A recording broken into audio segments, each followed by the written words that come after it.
Arnaud Dumas, bonjour. Bonjour. Comment vous avez interprété les dernières déclarations de la Banque Centrale Européenne et la nouvelle politique de Mario Draghi ? Écoutez, nous l'avons interprété de manière extrêmement positive. Pour nous, c'est un petit peu Noël en juin. Il y avait un certain nombre d'attentes sur l'action de la Banque Centrale Européenne. La Banque Centrale avait elle-même guidé un petit peu ces attentes et on a eu exactement ce qu'on attendait et même un petit peu plus. Je rappelle qu'il y a quand même des mesures qui sont classiquement la baisse du taux directeur, c'était attendu. On a eu une baisse de ce taux directeur, mais également une baisse du taux de dépôt qui passe en territoire négatif. C'est un petit peu nouveau, ça pour le coup. Il y a le renouvellement d'opérations de refinancement à long terme, c'est très important.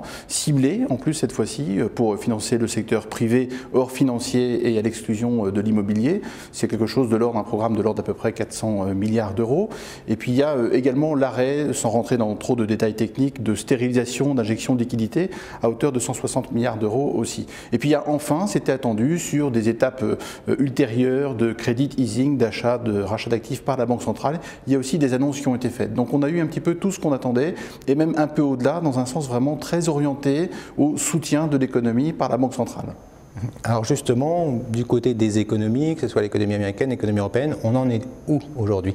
Écoutez, tout ça contribue à renforcer encore un tableau qui était selon nous plutôt positif. Les choses se passent bien, quoi qu'on ait voulu dire du côté des États-Unis, avec peut-être une petite faiblesse à un certain moment. Les choses se passent bien du côté des États-Unis. Dans la zone euro, la croissance, certes, est bien plus faible, ça n'a rien à voir.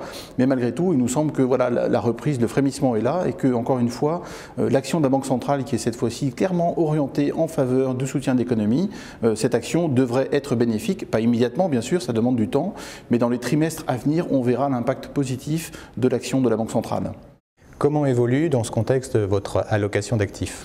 Eh bien écoutez, notre allocation d'actifs est confortée d'une certaine manière. Nous avons une allocation qui fait la part belle aux actifs risqués, essentiellement les actions dans nos portefeuilles, également les obligations du secteur privé. Il nous semble que dans ce contexte favorable, l'espèce de filet de sécurité étendu en quelque sorte par la Banque centrale est favorable aux actifs risqués et en particulier aux actions que nous continuons à surreprésenter dans nos portefeuilles. Merci Arnaud Dumas. Merci.